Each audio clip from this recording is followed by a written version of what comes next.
Today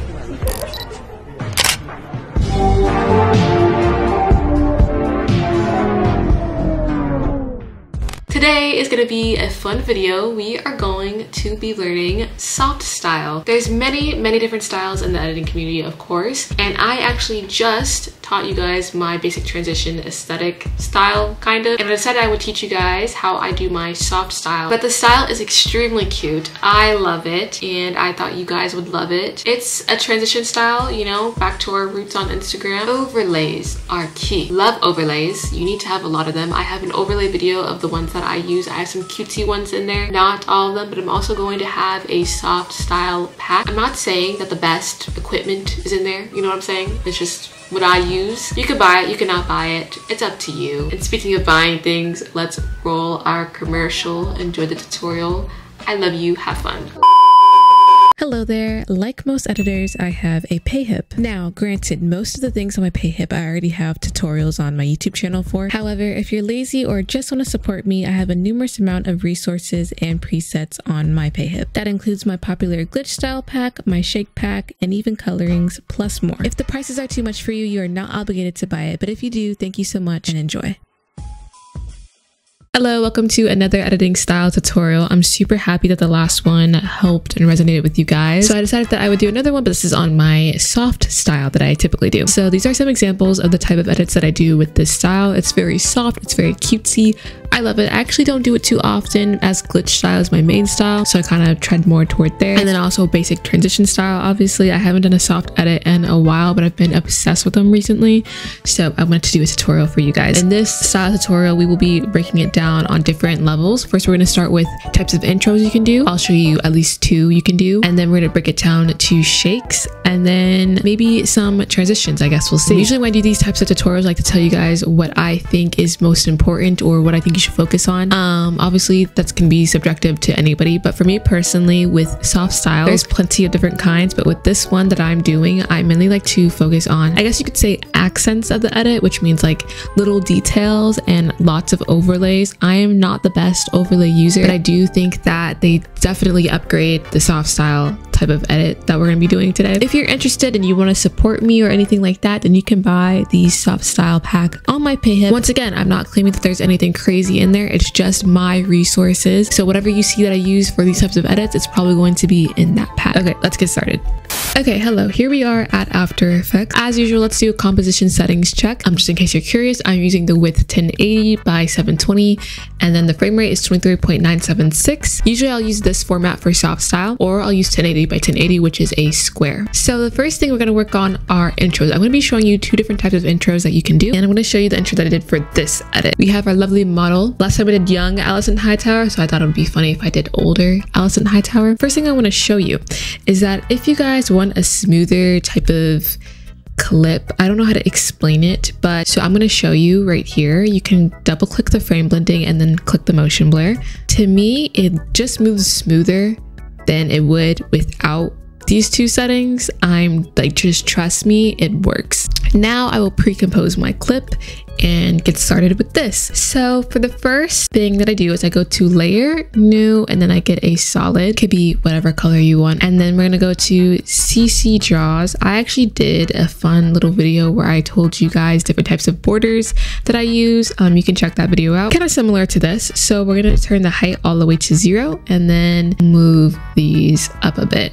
Now you can do it this way if you want. It's up to personal preference, but personally, I like to do the direction to 90. Okay, and then I'm going to get S gradient. You will need the Sapphire plugin. You guys always ask me about plugins. I cannot help you get those, but there's plenty of resources on Discord and TikTok. It's just with the whole YouTube policies, I'm not able to do that for you. And also, I don't think I would want to anyway. I'm just so sorry, but like downloading plugins is kind of frustrating, and helping people download plugins is probably even more frustrating, so I'm sorry. So we're gonna do start color and do it to the color that you want. I always love color schemes or something similar to match these type of edits. I think it's like if your character wears a lot of blue or green, you could use that. I just like to do like a little bit of color analysis. This looks kind of ugly to me. Of course, do any color you want. I honestly suggest lighter colors, but because I just said something about color analysis, I want to do darker colors, and the lighter colors don't match the scene at all because it's kind of a dark scene. So yeah. And so for the intro, I did some text. So we're gonna do that now. I'm just gonna do my username and size it down. I use the font Arial Bold. I think it's super cute and super simple. Next thing I'll do is decoder fade in. I just started using it more. I think it suits the style super well. And then as you can see in my original reference, I have like kind of a shake thing going on with the text. I am unfortunately not going to teach you that because I swear I was like not on this planet when I did that. I have never been able to do that effect again, but luckily I have it saved as a preset. Honestly, I hate to do this to you guys. I swear I usually teach you guys every single thing that I do. If you guys really badly want the effect, you can buy the pack and it's in there, I promise you. But it's okay because you don't need it. We can do something else. A Y shake will suffice, which I'm gonna do a whole category on shake, so don't worry what is happening. And so then I like to do a little bit of a zoom in because it's just kind of boring if it's just staying still. And I like to make the fade out before the scale ends. As you can see, very boring, very plain. So we're gonna add some color to the text and we're gonna do a deep glow. Deep glow is also a plugin that you will need. So this is way too bright. What am I doing? So it kind of has like this little like candy look. I don't know how to explain it, but this like neon look, and I kind of love it. So next I will add some turbulent displace. So you can add it to that and then make the amount 5, and I like to make the size 40, and then go down to evolution options right here. I don't know if it's Alt or Option, but on Mac it's Option, and then click the stopwatch of random seed. And then I do time, the little star here, and I do 13. And then we're gonna add some drop shadow,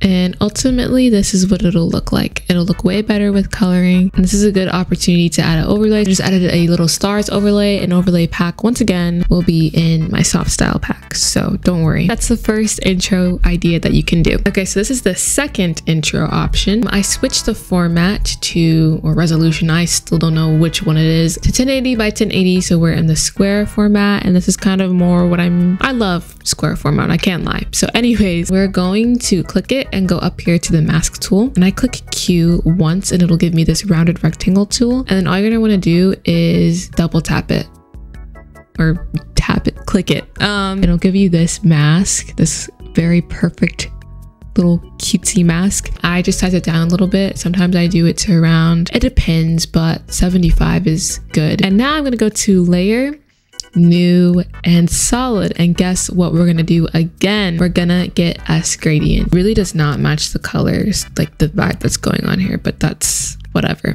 I may change the color just for the preview. Going to duplicate this clip, and I do Command D on Mac. I'm not sure if it's different for Windows. And then you go to fill. I put fill on the bottom, and then I just push scale and I zoom it up a little bit to like there. And then you're gonna go to the color and you're just gonna choose whichever one you want. I'm so sorry guys, but this is not working well. You need to change these colors. And now the beauty of this is that the lighter the color, the harder it's gonna be to incorporate overlays, because usually my overlays are very light colored, and when I have light gradients, it's very hard for the overlay to like pick up in the background. So I put my overlay in between these two clips. You can do something like this. You can do whatever you want. Actually, I recommend pre-composing the duplicated clip because you want to be able to add drop shadow. And then when you add panning, which I also have a tutorial on, presets to it in my pack as well. Sorry, I'm promoting myself a lot. I'm just letting you know where you can find my resources if you're curious. But if you're interested in learning it on your own, the tutorial is always on my YouTube. When you do add one of my pannings, oh my god, that one's too small. So when you do add one of my pannings, it'll look like that, and it's so cute. But now we're gonna do a little bit more to this intro because we want it to lead into transitions, right? I like to, maybe there's a beat right here, let's just say, grab the user's attention by kind of like emphasizing that beat. So let me show you what I would do. I would go to brightness and contrast. I always use brightness and contrast for my soft style because exposure feels very harsh. If you know already like how I feel about exposure and stuff. And then you're gonna go back a frame, because if you're doing it in the middle of the clip, like it's just gonna be bright the whole time. So go back one frame from when you put the 100 brightness and just put 0, and it'll do this like flash. It's super cute. Okay, so next we're gonna add motion tile, 250 and 250. That's what I do, and do mirror edges. First keyframe is 100 and the second one is gonna be like 40. Actually, you don't really have to add motion tile, that I'm thinking about it. and because it's gonna look fine just like this, honestly. So I got rid of the motion tile. Easy ease, of course, and do your graph. This is how I do my graph personally. I take this stick and I move it up, and I take this second stick right here and I move it a little bit above, so it zooms in a little bit. So that is the second intro. Let's get into shakes. Okay, so I've done a lot of shake tutorials on this channel, and literally my shakes are not really different. Like, I always recycle all my shakes, but I will be teaching you a new one that I've been using, which is a warp shake. I just realized I don't have any Twixtor on this, but it's fine. So now we can start. Go to type in motion tile. Output width is 250, and the same thing for the output height. So you're gonna change the warp style to squeeze, and you can pick horizontal or vertical, but you're gonna keyframe the bend, and the first keyframe is gonna be negative, in the negative 30s to be honest, like 35.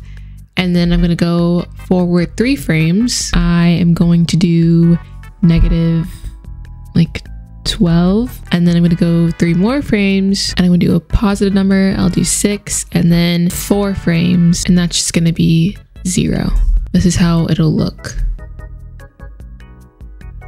And that's just literally how it'll look. It looks so like basic, but that's because it literally is. Like, it obviously looks better on clips, just so you know. Next shake we're gonna do is a little bouncy Y shake. These are the key components. I mix like Y shake and warp shake together, and it's super cute. I don't use Twitch or anything with soft style. Typically it's usually just Y and X shakes. I call this a heavy Y shake for some reason. I just think that's kind of what it looks like, and I cannot be asked to like redo this again for you guys, so I'm honestly just going to read out my settings to you. So you get blur mo curves, and once again, plugin, Sapphire plugin, you need a keyframe, the shift Y, make sure warp X and warp Y are on reflect. And your first keyframe I have here is negative 1831, and then you move like 1 frame right here, and it's 400. You move another frame. I'm having to move them over as I do it, but the next frame is negative 65. Move 2 frames, 17. Another 2 frames, it's about negative 8. Move 3 frames, 2, 3 frames, and it's 0. I know it's a bit hard to follow, but once again, like, I don't feel like taking the time to like, redo it for you guys. This is just my settings. Like, you can just take them, it's okay. Okay, so now we're gonna teach you some transitions. So I already added my zoom out. I don't think that's that important. You guys don't need me to teach you how to do that, I hope. What I want to show you, what I add to my zoom outs, is a little bit of a rotation. I like to do like -5. It's my first keyframe, and then I go a little bit after the clip ends to 0. It'll kind of like do a little rotation. I think it just makes it look smoother, to be honest. Then the next thing I add is brightness and contrast. And then I also add, oh, I forgot to keyframe it. And then I also like to add my BCC lens blur. Iris scale is 12 and the gamma is 1000. So then what I also like to do is we're gonna add that squishy shake. I should really like make a preset for my motion tile because it could save me so much time. And it looks like that. I like it. Or if you want it the other way, you can adjust it to here. I kind of think that's a bit too much, so, well, I don't really know. It doesn't really matter, to be honest. Okay, so now we have this clip right here, as you can see. What we want to do is we're going to get an ink overlay. There's plenty of these on YouTube. Mine will already be in my resource pack, but you can literally look up ink overlays. I will link some in the description if you need me to, and that's what we're going to be using for our reference. So we're going to start it a little bit before and zoom it in, of course. Enable time remapping and go to the end of your clip and make it so it's full. You're going to go to toggle switches and modes and go to the second clip. And you're gonna go to Luma inverted matte. It's gonna look like that. Oh my goodness. Like, I love it so much. Always look at black and white overlays. Literally to die for. Okay, and so it's a bit bland and you're kind of wondering what to do here. I would go back into my pre-composition. I'm gonna add these stars from earlier. I think they're cute. The yellow one's actually kind of mixed for this. Oh wait, I don't like this big one, so I'm gonna cut it back a little bit. If you don't want your overlays to be this color, just look up tint, my favorite effect, and you can just mess around with the colors here. I kind of liked the orange with this type of hue. The blue's not that bad either, but the orange kind of mixes well. And I just like to copy and paste my base, which was the lens blur and the brightness and contrast, because I'm not going to redo it over. Why would I do that? This looks very nice. Very nice. Go back to your first clip, go to layer, new, and adjustment layer, optic compensation. So put the field of view to 80 or 100, do whatever you want, and then click this little checkbox. Make the first keyframe whatever number you decided on, and then the last one is going to be 0. It does make a difference, like I swear, it looks so good. I love using that. I love this. Honestly, I'd probably add a shake here normally, but I think it looks just fine. Rotation ends kind of quick, so I need to make it longer.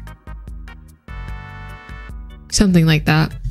I'd probably make it look better. But next we're going to do a side rotation. I don't know if you would call it. S_blow-mo curves to reflect and reflect again. I'm gonna move this second bar of numbers and move that down. And then you're gonna go to rotate, make your first keyframe 0, and then go to the, oh wait, I'm on the wrong clip, sorry, hold on. And then go to the end of your clip and make it, it depends on what you want, to be honest, but I'm just gonna do -100. It's kind of really fast, so I don't recommend if you're gonna do like the squishy shake and immediately have it go to that. But wait, this kind of looks better. I just lost my composition, guys. Like, where is it? Once again, get blow-mo curves, and this time you're gonna do the opposite. So it's gonna be +100 is the first keyframe, and then you're gonna move over to the second one, and your end one will be 0. And then once again with the graph, you can definitely make this look better. It's your job to make this look better than I do, okay? Okay, you can go back to regular Tati now. I'm tired. Welcome back. I hate this hat. I'm gonna take it off. One of my favorite styles. Genuinely wish I could do it more, but I'm so prioritized on putting out TikTok edits because that's what I get paid to do. But I kind of like pushed away my Instagram, unfortunately. But yeah, if you have any questions, you can link them down below. Let me know what style you want to learn next. I will learn it for you guys and tell you how to do it. Except 3D. I will not be learning 3D and teaching you guys 3D. I can't do it. I don't have the time. And yeah, tag me on your edits if you use anything in my tutorial. I want to see them. If you want to see my edits and the edit that we use as an example today, you can go to my account, Films by Tati without the E, on Instagram or TikTok. I may just post it on Instagram, I don't know. Alrighty guys, that's it. I'll see you next week. Okay, love you, bye. I'm wearing an outfit that I wore like probably a video ago or like 2 videos ago. I don't feel like changing